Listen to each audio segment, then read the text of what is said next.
So we're going to start off very quickly because I talk a lot and they only gave me 10 minutes. So yeah, whatever. Uh, we're going to do 3 truths and a lie very quickly. So AI can generate content faster than any team in this room. You've probably read AI content this week and you didn't notice. AI gives you a unique voice instantly. Most people are far better at prompting Google than ChatGPT. Who has the answer? What's the lie? Yeah, number 3. AI definitely does not give you a unique voice. So right now, in the current environment that we have, I think when it comes to AI, we basically have 3 choices as how we react to it. We can be afraid of it. I'm sure everyone in this room has been told by your friends and your family, you're going to lose your job, the bots are going to take over, what are you going to do next? And then we have Stephanie. Everyone knows of Stephanie. She's on social media. 3 weeks ago, she couldn't write a single original thought, and now she is spitting rhymes like she wrote Hamilton. Then we have Boy George, who recently, as some of you may have seen, announced that he regularly uses ChatGPT.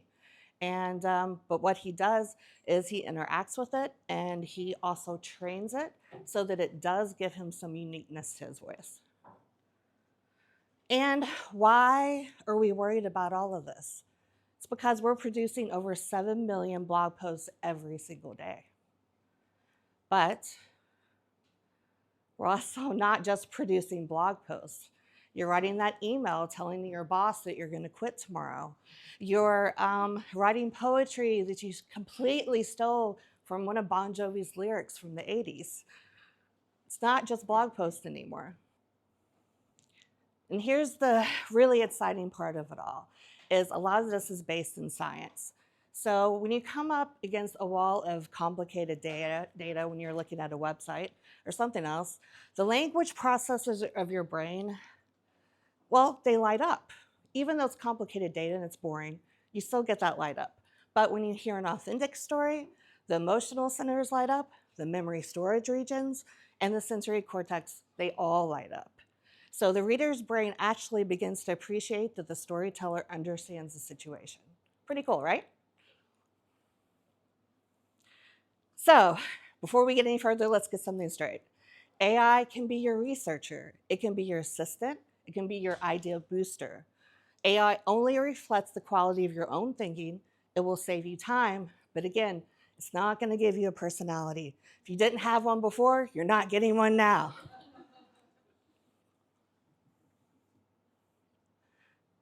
Again, so let's just stop being polite. We all managed to work Google before ChatGPT came along, right? I mean, it wasn't really a problem to go into Google, type in something, and you usually got what you wanted. But now, it's a little difficult. Google obviously didn't write for us, but at the time, we knew when it was giving us a BS answer.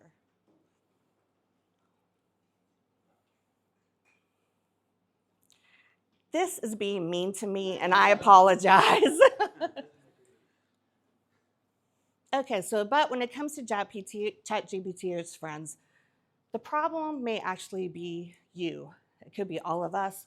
It's that guy out there on the corner. It's his fault too, because giving prompts that resemble a treasure hunt more than clear, concise directions, it's at the very heart of this content white crisis.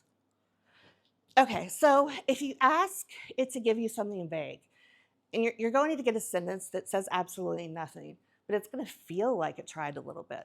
But the problem is that there are no participation trophies in writing. You're not going to get one of these. Let's give a prompt a try. Let's say that you put in, I want a blog post about dating.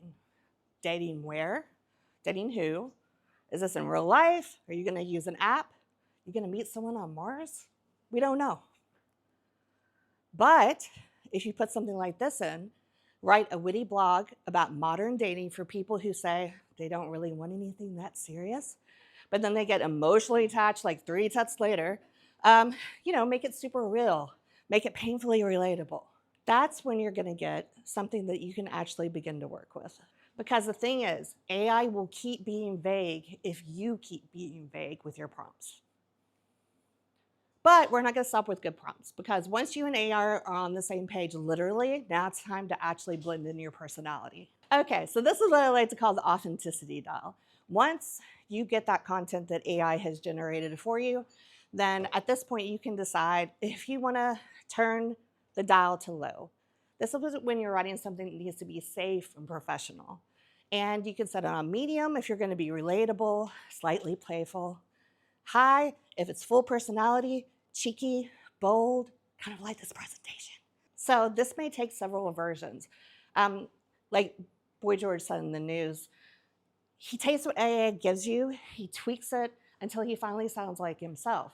So what he's actually been doing is reading what AI is giving him and saying, it's absolute rubbish. I would never say that. Of course, he said it in a delightful British accent, which I'm not even going to try to copy. But the thing of it is that you keep the research and the legwork and even some of the great ideas, but you make them your ideas. Stephanie completely skips that part of the process. So if you begin feeding the final version back in so that AI can see what good looks like in your world, then this is where it stops being a one-off interaction and you actually start building a system that you can use over and over and over. It's like a rinse and repeat situation. But the more you do this, the more AI begins to recognize your standards, your tones, your decisions, but only if your prompts stay intentional all of the time. Bad prompts don't just give you bad output, it trains bad instincts. We just need to remember that garbage in equals, oh, can we go back? Garbage in equals chaos out. So if you're asking ChatGPT to build your next presentation for your next big meeting, you may be inviting a unicorn into the boardroom. Here we go. Thank you. So trust. If you don't think that the content sounds like you, no one else is going to either. So let's do a final recap of our three-part system. So awareness, that's understanding the problem. So this means that people are not identifying generic content, people are afraid of AI, or people are overusing AI. Number two, input. That's prompting with intent. So we're going to have to be clear, direct with intention, and give all of the details. I like clicking Gail. And number three, refinement. So that's the authenticity dial that we spoke of. So once you get the content back from AI, you're going to want to edit it for voice. You're going to want to know your audience. You're going to remove all of the fillers. And this is where you add the real life perspectives. Don't be afraid to tell a joke. You know, it's okay, throw your personality in. Boop. So don't just use AI correctly. You have to direct it or it will direct you. And if you want to hear more about storytelling in the age of AI, I have a course on IMG right now, and you can look that up and learn some more. Everything works on that. You know, the slides go to the next slide. It's all great. One more. We got one more. Oh, no? Back one more? Okay. And then on April the 28th, I'll also be on the very first ever IMG Roundtable. So this is super exciting, and that's coming up. And then this is where you can find the IMG course and my LinkedIn. I would love to chat with you more, so be sure to follow. Yay.